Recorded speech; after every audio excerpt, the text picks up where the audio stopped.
छत्रपती संभाजी महाराज की जय राजमाता जिजाऊ की जय।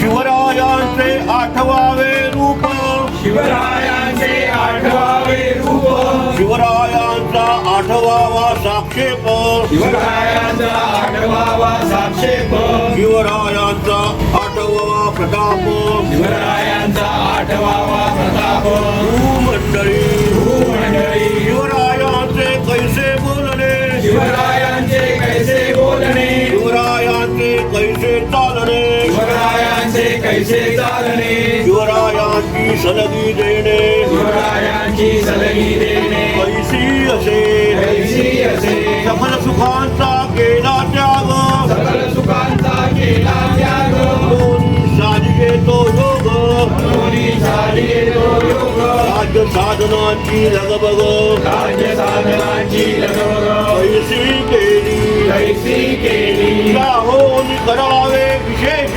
याहोनी करावे विशेष, तरीच म्हणावे पुरुष, तरीच म्हणावे पुरुष, या उपरी विशेष यावरी विशेष, काय लिहावे, काय लिहावे, शिवरायांची आठवावे, शिवरायांची आठवावे, जीवित तुणवत मानावे, विविध ऋणवत मानावे, इहलोकी परलोकी उरावे, इहलोकी परलोकी उरावे, कीर्ती रूपे कीर्ती रूपे, निश्चयाचा महामेरू, निश्चयाचा महामेरू, बहुत जनांचे आधारू, बौद्ध जनांचे आधारू, अखंड स्थितीचा निर्धारू, अखंड स्थिता निर्धारू, श्रीमंत योगी श्रीमंत योगी, धर्मासाठी झुंजावे, धर्मासाठी झुंजावे, झुंजून अवघासी मारावे, झुंजून अवघासी मारावे, मारिता मारिता घ्यावे, मारिता मारिता घ्यावे, राज्य आपुले, राज्य आपुले, देशद्रोही जितुके कुत्ते, देशद्रोही जितके कुत्ते, देशद्रोही जितुके कुत्ते, देशद्रोही जितके कुत्ते, मारून घालावे परिते, मारून घालावे परिते, देवदास पावसी पत्ते, देवदास पावसी पत्ते, ती संशयो नाही, जरी संशयो नाही, जय जय रघुवीर समर्थ, जय जय रघुवीर समर्थ, जय जय रघुवीर समर्थ, जय जय रघुवीर समर्थ, जय जय रघुवीर समर्थ. जय जय रघुवीर समर्थ.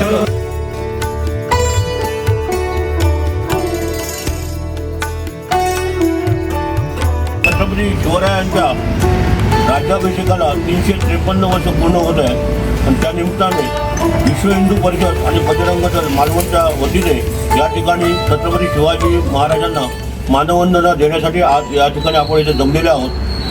353 वर्षापूर्वी जवळजवळ 350 वर्ष आपला हा महाराष्ट्र आणि भारत असेल, हिंदुस्थान असेल, हा परकीयांच्या आक्रमणाखाली पूर्णपणे दबलेला होता. अन्याय आणि अत्याचार हा जिहाद्यांकडून, त्यावेळीसुद्धा जिहादी होते, त्यावेळीसुद्धा मुस्लिम आक्रमक होते आणि त्यांच्याकडून होत होता. आणि त्यावेळी राष्ट्रमाता जिजाऊंच्या पोटी छत्रपती शिवाजी महाराजांचा जन्म झाला आणि त्यांनी या हिंदवी स्वराज्याची स्थापना केली. हिंदूंना स्वराज्य मिळाले. आजचा हा दिवस हा हिंदूंना जे स्वराज्य मिळाले त्याचा एक स्मरण दिवस आहे आणि तो विश्व हिंदू परिषदेच्या वतीने या ठिकाणी आपण साजरा करत आहोत. मी आमचे ज्येष्ठ इथे आमचे जे विश्व हिंदू परिषदेचे ज्येष्ठ आमचे पालक विलासजी हडकर यांना विनंती करतो की त्यांनी या आजच्या या प्रसंगी थोडक्यात आपले विचार इथे व्यक्त करावे. छत्रपती शिवाजी महाराज के जय. हर हर महादेव, हर हर महादेव, जय शिवाजी, जय भवानी, जय भवानी, जय शिवाजी, भारत माता के जय. आज आपण या ठिकाणी शिवराज्याभिषेक दिनानिमित्त एकत्र जमलेलो आहोत. आज ज्येष्ठ शुद्ध त्रयोदशी. पाहुणे सांगितल्याप्रमाणे सुमारे 350 वर्षापूर्वी, 353 वर्षापूर्वी रायगडावर आजच्या या ज्येष्ठ शुद्ध त्रयोदशीच्या तिथीला मंत्रोच्चारामध्ये अतिशय आनंदाच्या वातावरणामध्ये शिवराज्याभिषेक छत्रपती शिवाजी महाराजांवर झाला आणि त्या दिवसापासून आजपर्यंत शिवराज्याभिषेक दिन संपूर्ण हिंदुस्थानात अतिशय मोठ्या उत्साहात हा आपण साजरा करतो.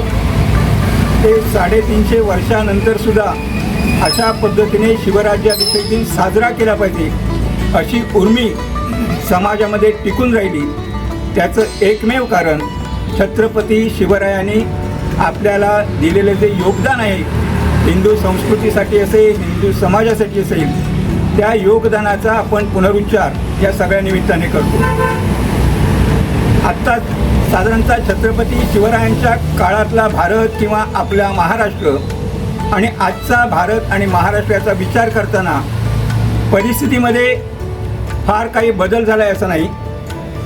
छत्रपती शिवाजी महाराजांच्या काळामध्ये मोगल आक्रमक असतील, अन्य सुलतानशाही असेल, ही तलवार घेऊन समाजावर चालून येत होती आणि त्या तलवारीच्या विरोधात छत्रपती शिवाजी महाराज लढत होते.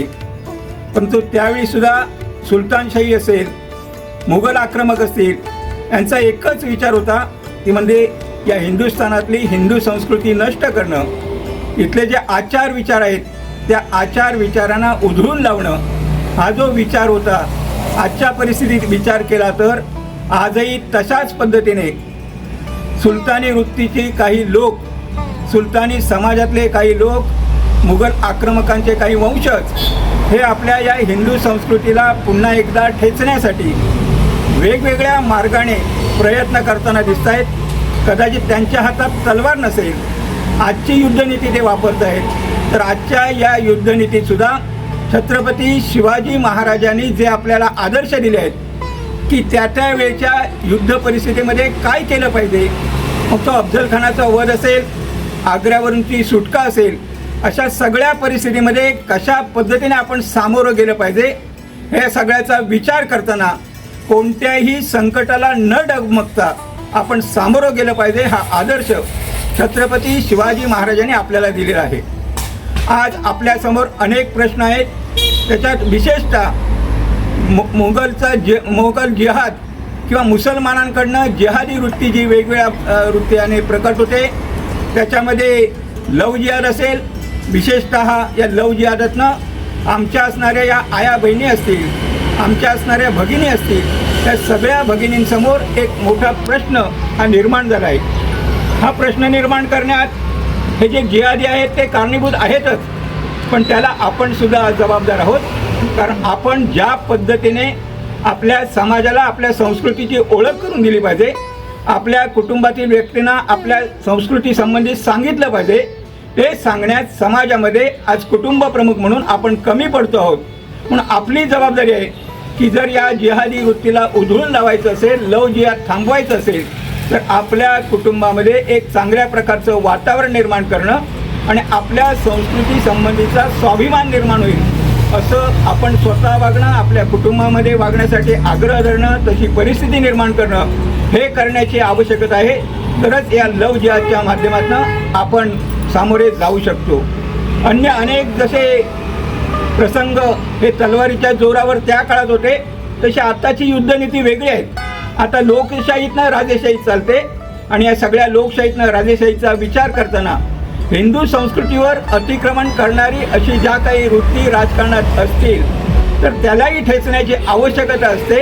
आणि याचं प्रत्यंतर आपण बघितलं, पश्चिम बंगालमध्ये आपल्या मातेची पूजा करणं म्हणजे देवतांची पूजा करणं, तिथे नवरात्रामध्ये उत्सव साजरा करणं याला बंदी होती. हा एक प्रकारे मोगली असणारा जिहादच आहे, मोगली असणारी वृत्ती आहे.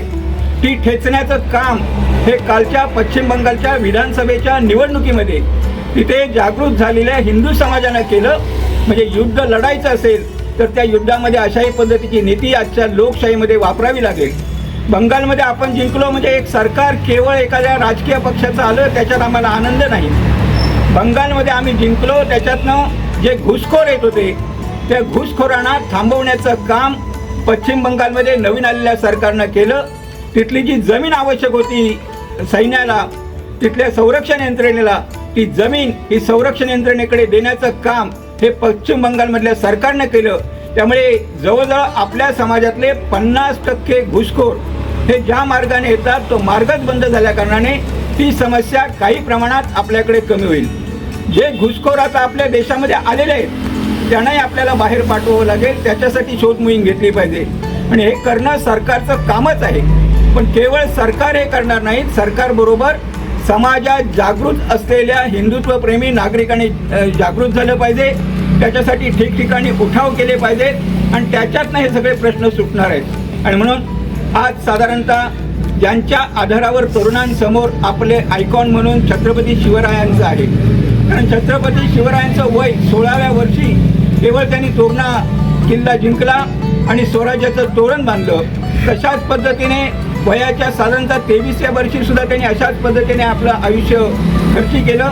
असे तरुणांचा आयकॉन असलेले छत्रपती शिवराय या तरुणांना आपल्याला जागृत करावं लागेल. आणि ते जागृत करायचं असेल तर 100 वर्षापूर्वी राष्ट्रीय स्वयंसेवक संघाचे संस्थापक डॉक्टर केशव बळीराम हेडगेवार यांनी आपल्या समाजातल्या आजारावर अतिशय चिंतन मंथन करून एक जो मार्ग सांगितला आहे तो मार्ग म्हणजे लोकांनी एकत्र आलं पाहिजे. हे एकत्र यायचं असेल तर रोज एकत्र आलं पाहिजे. रोज एकत्र आलं तर आपली जी राष्ट्रभक्ती आहे ती आणखी जागृत होते आणि त्या राष्ट्रभक्ती जागृत झाल्यानंतर समाजासमोरचे अनेक प्रश्न हे सुटू शकतात. आणि म्हणून त्याच्यासाठी आज तरी दिसणारी एकमेव शक्ती जी दिसते ती म्हणजे राष्ट्रीय स्वयंसेवक संघाची शक्ती, की ज्याच्या आधारावर समाजातले अनेक प्रश्न सुटण्यासाठी मदत होते आहे. अशा या राष्ट्रीय स्वयंसेवक संघाच्या शाखेला बळकटी कशी देता येईल याचाही विचार आपण त्या ठिकाणी केला पाहिजे. तरच छत्रपती शिवरायांचा शिवराज्याभिषेक हा पुढील काळात आपण अतिशय आनंदाने साजरा करू शकतो. आपण त्या पद्धतीने जीवन जगू शकतो. त्याच्यासाठी सर्वांनी प्रयत्न करणं हाच खरा संकल्प आजच्या दिवशी आपण करायचा आहे. मी माझं वक्तव्य या ठिकाणी थांबतो. जय श्रीराम. धन्यवाद.